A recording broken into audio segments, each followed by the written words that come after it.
Ladies and gentlemen, the Baer Faxt live from Basel. Basel, the Basel. So thank you, Artlogic, for sponsoring this edition of the Baer Faxt Live.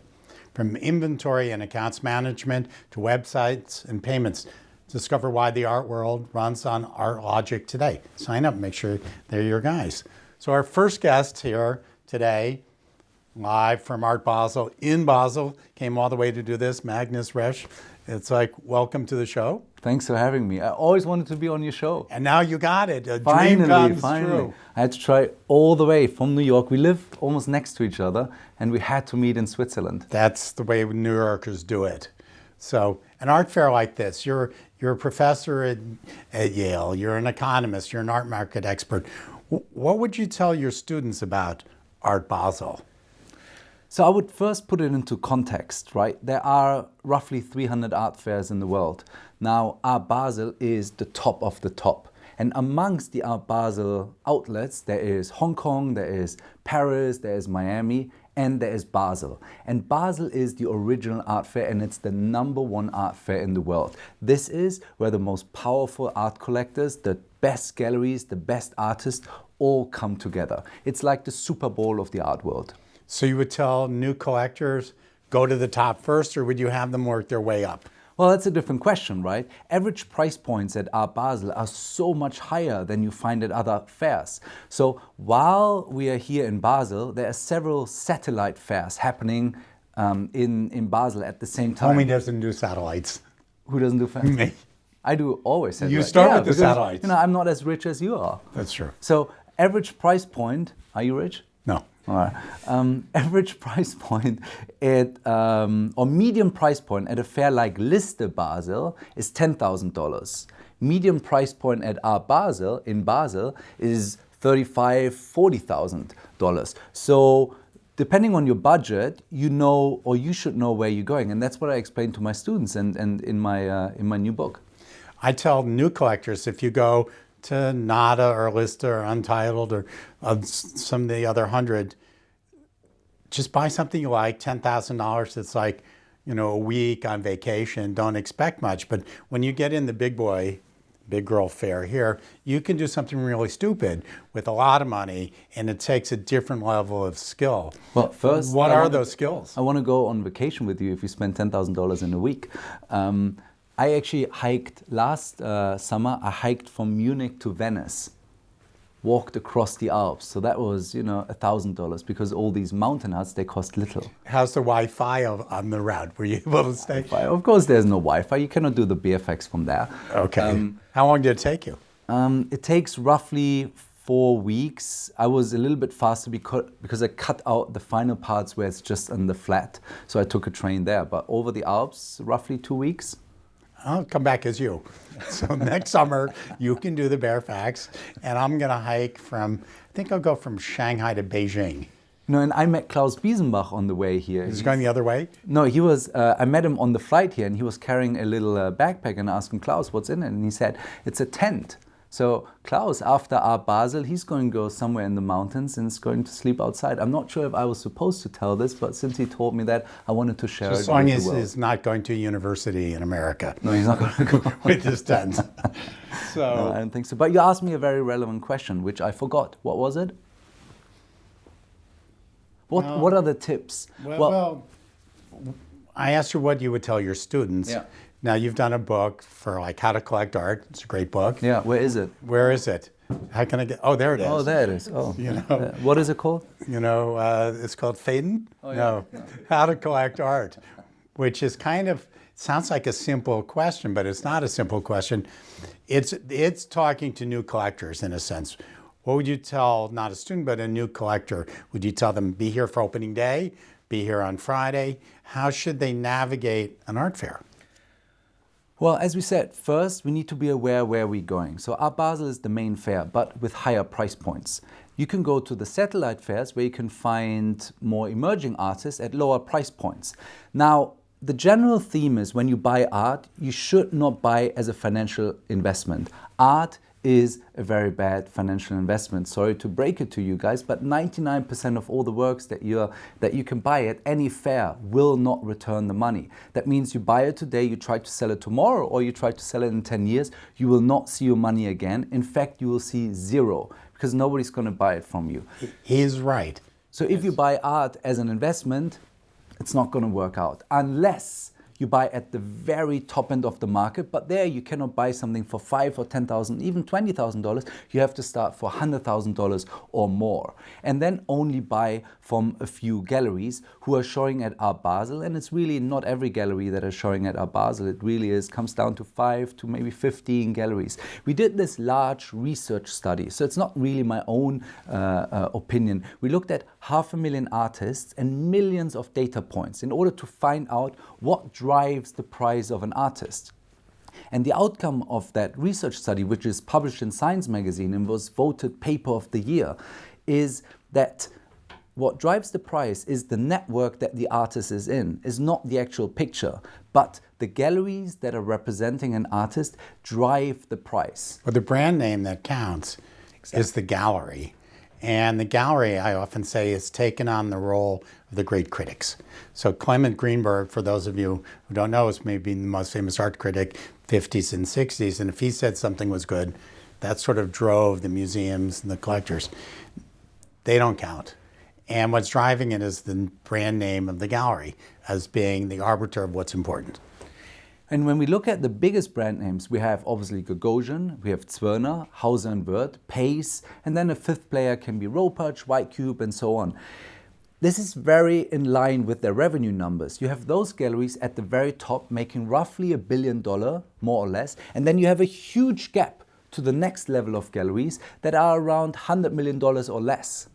Similar to the auction world, where you have Christie's and Sotheby's making roughly $6 billion, and then the next auction house is at $1 billion. So you have these huge gaps from the very top to the rest. And in the art world, or on the artist side, it's the same. 20 artists, as you know, make up more than 50% of the auction annual revenue. 20 artists. It's a bit like tennis, right? When you're number 50 in the world, you barely break even. All the money goes towards players number 1, 2, and 3. Roger Federer used to be Nadal and so on, and now we have a few others. But it really is, if you're at the top, it's very lucrative, and art is a good investment. But if you are only slightly removed from the top, meaning on position 30, 40, 50, it's getting more difficult. So why is it talked about as asset allocation and portfolio management so much? I happen to agree with you, but it's still in the media and even in the banking world. Is it just the sheer dollar amount that people are spending? Exactly. What is driving media reporting are record prices. And they are only record prices from auctions, because auctions are the only price informations that are transparent. Gallery prices are not transparent, right? So what the media writes about and what really generates the clicks is new record price for this and this art piece. And then immediately everyone thinks, wow, art is a great investment if they can score millions of dollars. You know, somebody bought this for $5,000 and now they're selling it for $350 million. Clearly that's a great headline. That generates clicks. And everyone who's reading it thinks art is a great investment. Every magazine, every newspaper has now one section about the art world, and it's not about the art world, it's about the art market, and it's not really about the art market, is it about highest auction records. So 300 galleries over there in Art Basel, each with, say, 20 artists. That's like 6,000 works of art. I had 2 hours to see the fair. That'd be like every object for like half a second. How did you manage it in the first few hours? What did you see? How do you navigate all that? Do you go to those select galleries that you know where all the weight's put there and focus there? Are you looking for who's the next generation? Well, this year I had 2 primary goals why I'm coming here. One was to see you, and the other one was to actually meet other people. I wasn't looking for art. I was the art that I bought before the fair because I knew what I was looking for. art fairs are a social platform. That's why I'm a big fan of Art Basel and in general art fairs, because what they do is, on the one hand, they are trading platforms, sales platforms, where people come and the idea is, hey, I see something, I buy it. But they're also great places to connect with other artists, with other collectors, with people in general. The art world is a melting pot for so many different industries, and they all come together.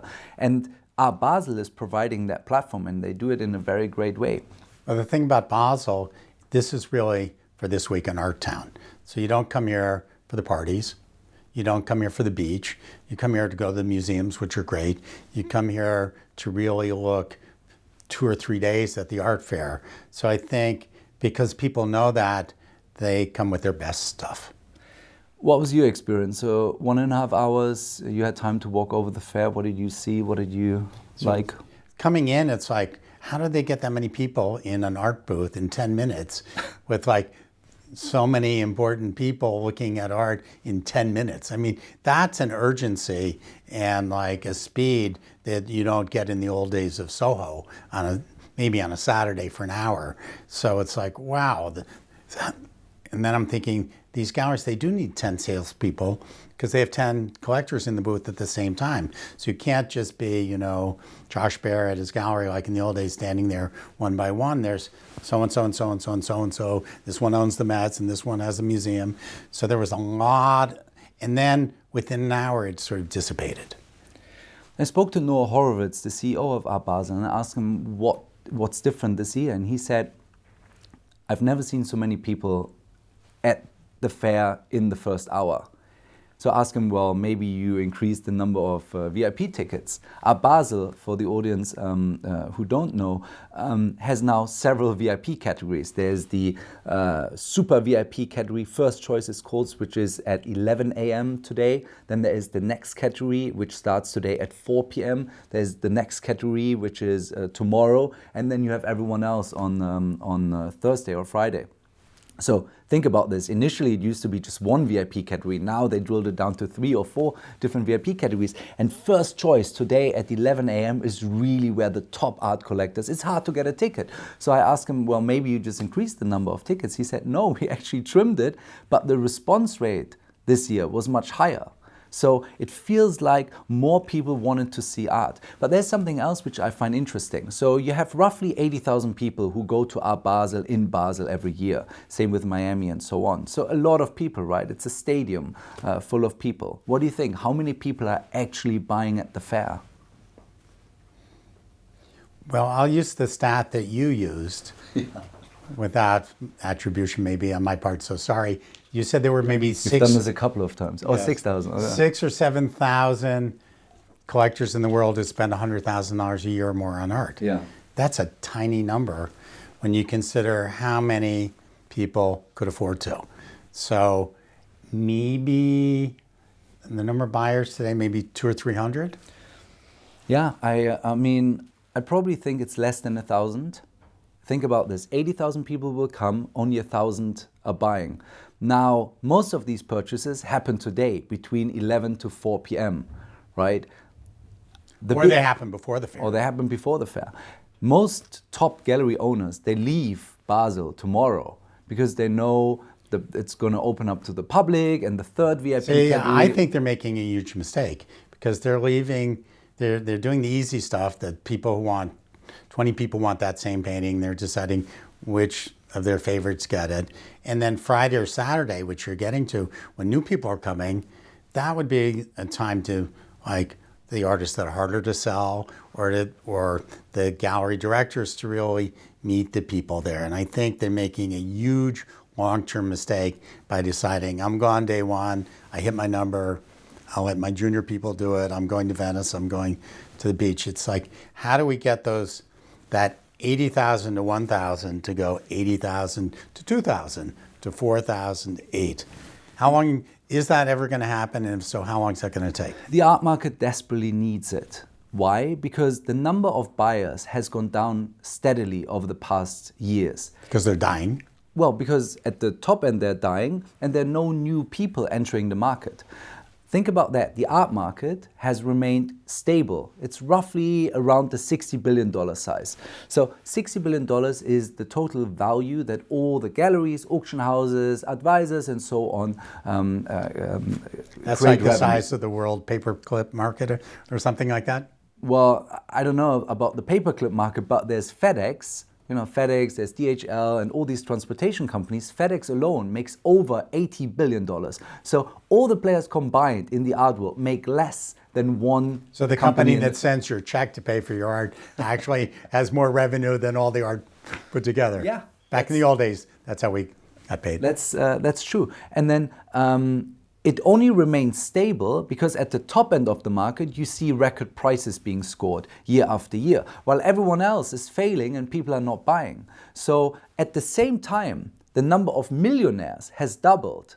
So you have more people who are rich, but they're not converting into buyers, and that's the biggest problem. And what is needed in order to convert these people who are already here, they come to Art Basel. That's the crazy part. You don't need to bring them. They are already here. They walk through the door. They went to Basel from all over the world. They flew in just to come to see art, but they're not buying. And what is required in order to convert them, in my opinion, is an answer to 3 questions. First, what should I buy? I'm overwhelmed, right? When you go to Art Basel, there are 6,000 artworks or more.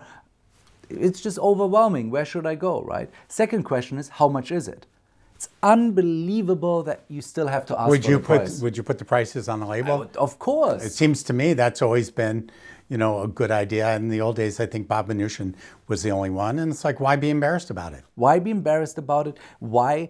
Well, I know why they say they do it. Yeah, because they like to have a conversation, but that's a sales technique from 1960s, okay? What worked back then doesn't work today anymore. Our generation is used to have all the information available immediately, without going through a beauty contest of asking for the prices. It's ridiculous. I agree. And by the way, the law in New York, where we both live, is very clear. You have to display the price. So everyone who doesn't display the price breaks the law. Now, in Switzerland, it might be different, but not showing the prices is just stops people from buying I remember art. being here one year, and I walked into one of the booths, and I said, how much is that Richter painting? And they said, it's sold. And I said, okay, but what was the asking price of that? They said, they pulled me off. I said, it's unfortunate. I have about 18 of them I'd like to sell, but you guys are very rude. And I walked out, and they started following me and saying, excuse me, what's your name? I said, no, I don't want to talk to you. You're not the kind of people I want to do business with. Which gallery was that?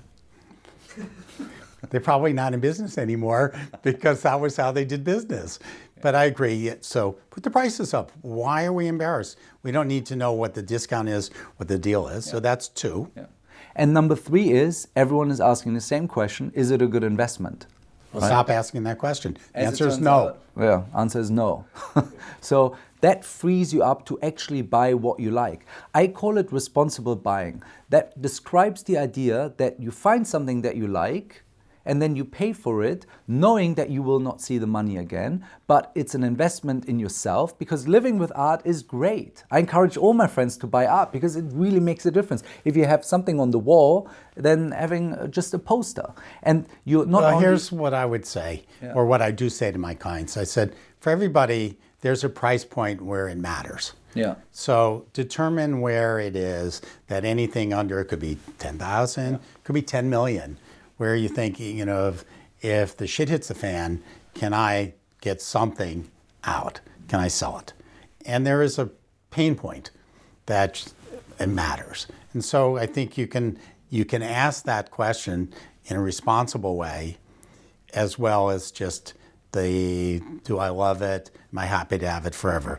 Can it be sort of bifurcated? Yes, and what I also advise my readers to is, hey, do you like the piece, but do you like the gallery, and do you like the artist? Because by buying an art piece, you're not only supporting yourself, or you're investing in yourself and the beauty that you have around you, but you're also investing in the career of an artist and the career of a gallerist. It's a philanthropic act that is freed from all the investment potential because I know I will not see the money again. You're going now not to the 1960s, but to like the 1600s of saying that's an act of patronage. Yes, absolutely. And that's where the market is. The market is not liquid. The market is, as it is right now, highly inefficient. A few players are dominating it. So yes, that is the case. 99% of all art just doesn't serve as an investment. And there's nothing wrong about supporting the arts. I think culture and a society needs to have a vibrant culture and needs to support artists. That's how we grow as a society. Well, some, and in particular in Europe, they think that's for the government to do for the people. So it's like, then becomes, is that the museum's job to do rather than the collector's job to do? Yeah, I mean, the Americans are a little bit more advanced there. Another problem that I see is art education.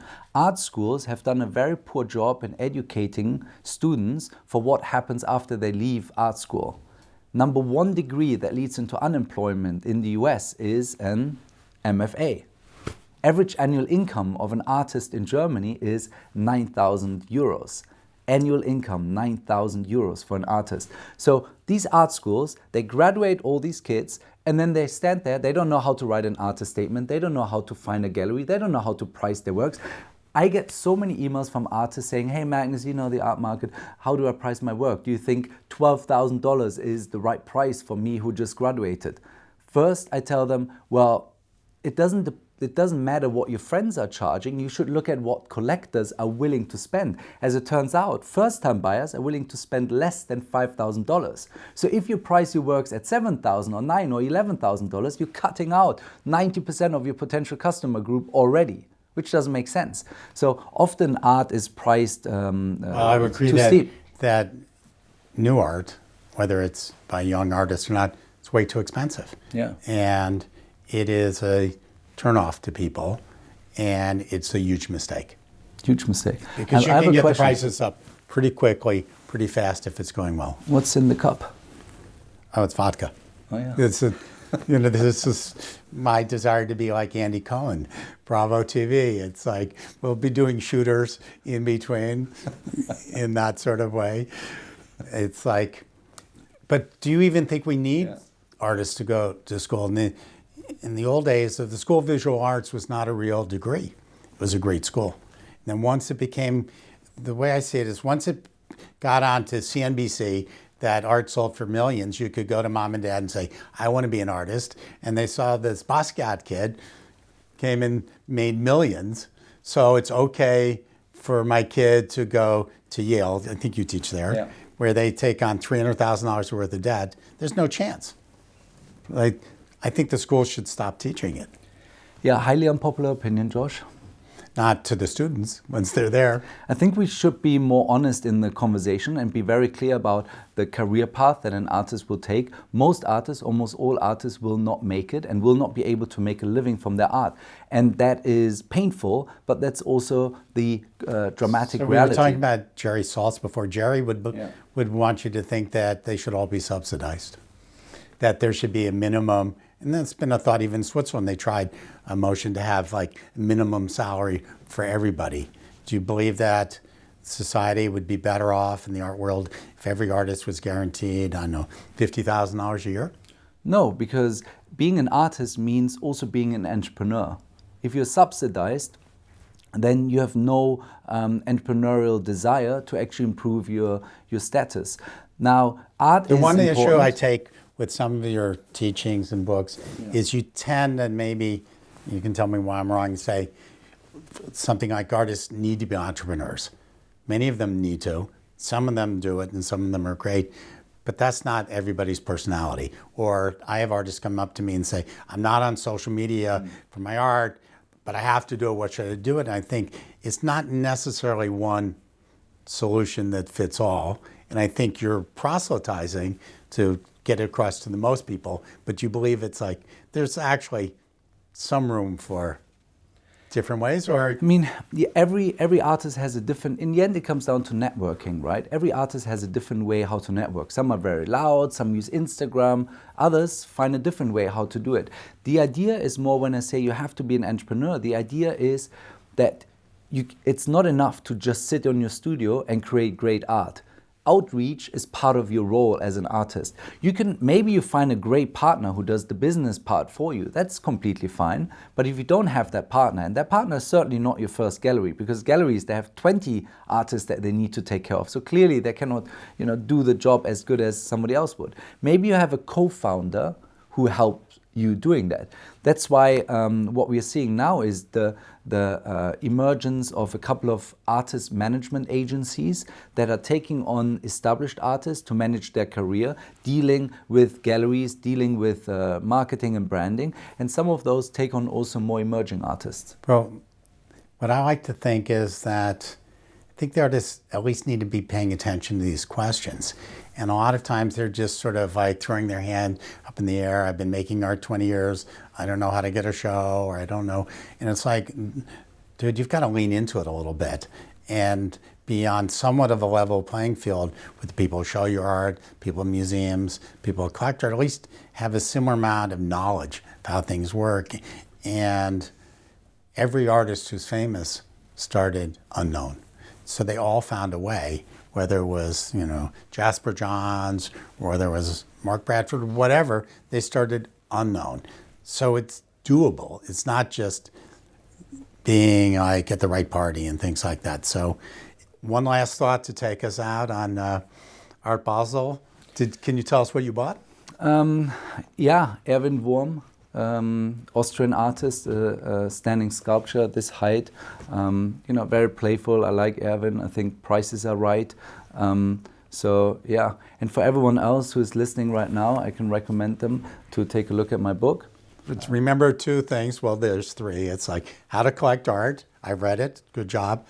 Don't transact without the Baer Faxt, particularly watch our podcast. And once again, thank you, Artlogic, for sponsoring this edition of the Baer Faxt Live. They're trusted by over 4,500 galleries. There's a lot of galleries and artists and collectors worldwide. They agree, let's make the pie bigger. And Artlogic, they provide the tools you need to run your entire art business. So thank you, and we'll see you at 3 o'clock.